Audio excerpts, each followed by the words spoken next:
Hello friends.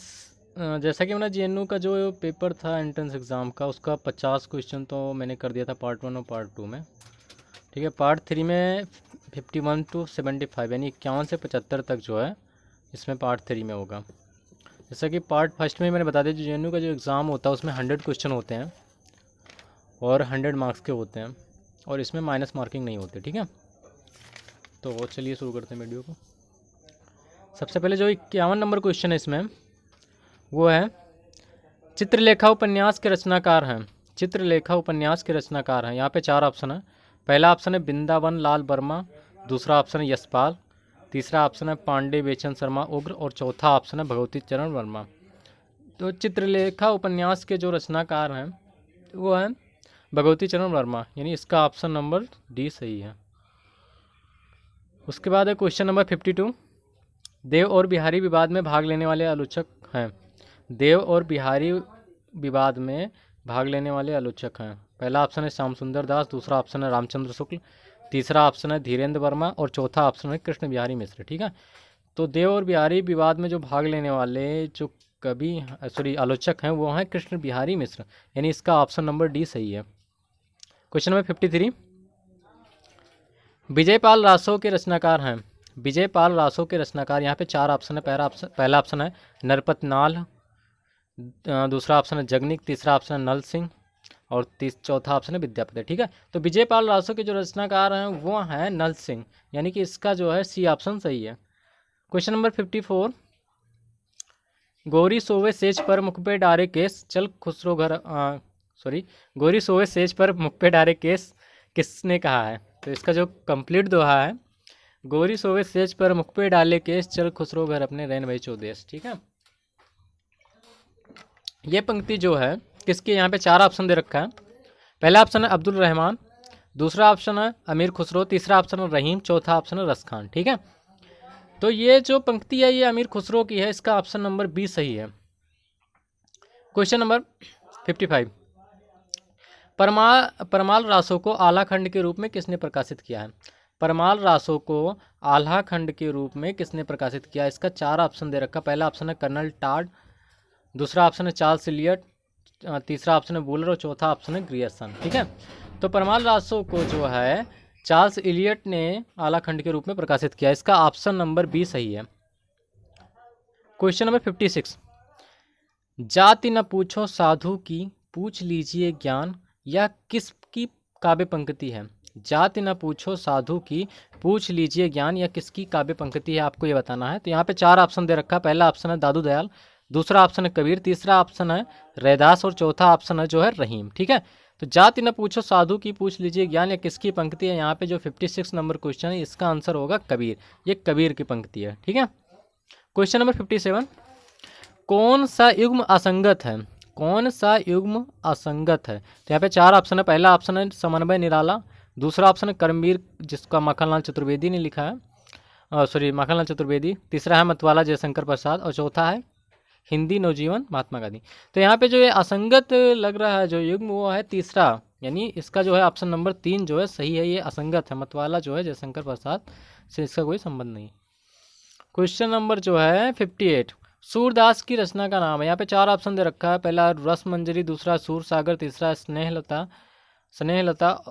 सागर, तीसरा चौथा है माधुर्य लहरी। ठीक है, तो सूरदास की रचना का नाम है सूर सागर, इसका ऑप्शन नंबर बी सही है। क्वेश्चन नंबर 59, गंगा प्रसाद बिमल का संबंध कहानी के किस आंदोलन से है? गंगा प्रसाद बिमल का संबंध कहानी के किस आंदोलन से है? यहाँ पे 4 ऑप्शन दे रखा है। पहला ऑप्शन है नई कहानी, दूसरा ऑप्शन है समकालीन कहानी, तीसरा ऑप्शन है आ कहानी, और चौथा ऑप्शन है सहज कहानी। ठीक है, तो गंगा प्रसाद बिमल का संबंध जो है समकालीन कहानी से है, तो इसका ऑप्शन नंबर बी जो है सही है। ठीक है, क्वेश्चन नंबर 60, किस पत्रिका का संपादन भारतेंद्र हरिश्चंद्र ने नहीं किया है? किस पत्रिका का संपादन भारतेंद्र हरिश्चंद्र ने नहीं किया है? 4 ऑप्शन है। पहला ऑप्शन है बाल बोधनी, दूसरा ऑप्शन है हरिश्चंद्र मैगजीन, तीसरा ऑप्शन है भारतेंद्र, और चौथा ऑप्शन है कविवचन सुधा। ठीक है, तो हम देखेंगे भारतेंद्र हरिश्चंद्र ने बाल बोधनी का भी संपादन किया था, हरिश्चंद्र मैगजीन का भी किया था, और कविवचन सुधा का भी किया था। यानी भारतेंद्र जी ने भारतेंदु नाम से कोई पत्रिका का संपादन नहीं किया था। इसका ऑप्शन नंबर जो है सी सही है। ठीक है, ऑप्शन नंबर सी सही है। ठीक है, उसके बाद में फिर जो है, उसके बाद में फिर यहाँ पे देखेंगे कि 61 क्वेश्चन नंबर 61 जो है, हिंदी में भ्रमर गीत काव्य परंपरा के प्रवर्तक हैं। हिंदी में भ्रमर गीत काव्य परंपरा के प्रवर्तक, यहाँ 4 ऑप्शन है। पहला ऑप्शन है सूरदास, दूसरा ऑप्शन है तुलसीदास, तीसरा ऑप्शन रहीम, चौथा ऑप्शन नरोत्तम दास। ठीक है, हिंदी में भ्रमर गीत काव्य परंपरा के प्रवर्तक हैं, 4 ऑप्शन है। पहला ऑप्शन है सूरदास, दूसरा ऑप्शन है तुलसीदास, तीसरा ऑप्शन है रहीम, चौथा ऑप्शन नरोत्तम। तो भ्रमर गीत काव्य के प्रवर्तक जो है सूरदास को माना जाता है। इसका ऑप्शन नंबर ये सही है। क्वेश्चन नंबर 62, रसिक संप्रदाय का प्रवर्तक किसे माना जाता है? रसिक संप्रदाय का प्रवर्तक किसे माना? यहाँ पे 4 ऑप्शन है। पहला ऑप्शन है रामदास, दूसरा ऑप्शन है शिवदास, तीसरा ऑप्शन है अग्रदास और चौथा ऑप्शन है रामचरण दास। ठीक है, तो रसिक संप्रदाय का जो है प्रवर्तक किसे माना जाता है? ठीक है, तो यह है अग्रदास। अग्रदास को जो है रसिक संप्रदाय का प्रवर्तक माना जाता है। इसका ऑप्शन नंबर जो है सी सही। क्वेश्चन नंबर 63, भारतीय काव्यशास्त्र का इतिहास, भारतीय काव्यशास्त्र का इतिहास पुस्तक के लेखक हैं। यहाँ 4 ऑप्शन है। पहला ऑप्शन है विश्वंभर नाथ उपाध्याय, दूसरा ऑप्शन है रमेश कुंतल मेघ, तीसरा ऑप्शन है शिव कुमार मिश्र और चौथा ऑप्शन है रामस्वरूप चतुर्वेदी। ठीक है, भारतीय काव्यशास्त्र का इतिहास पुस्तक के जो लेखक हैं वो हैं विश्वंभर नाथ उपाध्याय जी। इसका ऑप्शन नंबर ये सही है। क्वेश्चन नंबर 64, नाटक नामक निबंध के लेखक हैं। नाटक नामक निबंध के लेखक, यहाँ 4 ऑप्शन है। पहला ऑप्शन है प्रताप नारायण मिश्र, दूसरा ऑप्शन है भारतेंद्र हरिश्चंद्र, तीसरा ऑप्शन है शिव प्रसाद सितारे हिंद और चौथा ऑप्शन है बालकृष्ण भट्ट। ठीक है, तो नाटक नामक निबंध के जो है लेखक हैं भारतेंद्र हरिश्चंद्र। तो इसका जो है ऑप्शन नंबर बी सही है। क्वेश्चन नंबर 65, दिनमान के संपादक कौन थे? दिनमान पत्रिका के संपादक कौन थे? यहाँ पे 4 ऑप्शन दे रखा। पहला ऑप्शन है राजेंद्र यादव, दूसरा ऑप्शन है अमृत लाल नागर और तीसरा ऑप्शन है रघुवीर सहाय, चौथा ऑप्शन है राजेंद्र अवस्थी। ठीक है, तो दिनमान पत्रिका के जो है संपादक थे रघुवीर सहाय। इसका ऑप्शन नंबर जो है 3 सही है। क्वेश्चन नंबर 66, खंजन नयन उपन्यास किस कवि के जीवन पर आधारित है? खंजन नयन उपन्यास किस कवि के जीवन पर आधारित? यहाँ पे 4 ऑप्शन है। पहला ऑप्शन तुलसीदास, दूसरा ऑप्शन सूरदास, तीसरा ऑप्शन रैदास और चौथा ऑप्शन है कबीरदास। ठीक है, तो खंजन नयन जो है उपन्यास जो है ये सूरदास जी पर आधारित है और इसका जो है अमृतलाल नगर जी का उपन्यास है, सूरदास पर आधारित है। इसका ऑप्शन नंबर बी सही है। 67, क्वेश्चन नंबर 67, पहला गिरमिटिया उपन्यास में किसके जीवन की घटनाओं का वर्णन है? पहला गिरमिटिया उपन्यास किसके जीवन की घटना पर का वर्णन है? पहला ऑप्शन यहाँ पे विवेकानंद, दूसरा ऑप्शन है रविन्द्रनाथ टैगोर, तीसरा ऑप्शन है जवाहरलाल नेहरू और चौथा ऑप्शन है महात्मा गांधी। ठीक है, तो पहला गिरमिटिया जो है ये महात्मा गांधी की जीवन की घटनाओं पर आधारित है। इसका ऑप्शन नंबर डी सही है। ठीक है, क्वेश्चन नंबर 68, बाल भट्ट की आत्मकथा उपन्यास के लेखक हैं। बाल भट्ट की आत्मकथा उपन्यास के लेखक, यहाँ पे 4 ऑप्शन है। पहला ऑप्शन है महावीर प्रसाद द्विवेदी, दूसरा ऑप्शन है हजारी प्रसाद द्विवेदी, तीसरा ऑप्शन है मन्नन द्विवेदी, तीसरा ऑप्शन है प्रभाकर द्विवेदी। ठीक है, तो बाल भट्ट की आत्मकथा के जो है उपन्यास के जो है लेखक हैं हजारी प्रसाद द्विवेदी। इसका ऑप्शन नंबर बी जो है सही है। 69, ज्ञानपीठ पुरस्कार से पुरस्कृत कवि हैं। यहाँ पे 4 ऑप्शन दे रखा है। क्वेश्चन है ज्ञानपीठ पुरस्कार से पुरस्कृत कवि हैं। पहला ऑप्शन है मैथिली शरण गुप्त, दूसरा ऑप्शन है केदारनाथ सिंह, तीसरा ऑप्शन है धूमिल और चौथा ऑप्शन है राजकमल चौधरी। ठीक है, तो ज्ञानपीठ पुरस्कार से जो है पुरस्कृत कवि जो है वो धूमिल है। तो इसका ऑप्शन नंबर सी सही है। ठीक है, क्वेश्चन नंबर 70, सन 2018 में विश्व हिंदी सम्मेलन का आयोजन किस देश में हुआ था? सन 2018 में विश्व हिंदी सम्मेलन का आयोजन किस देश में हुआ था?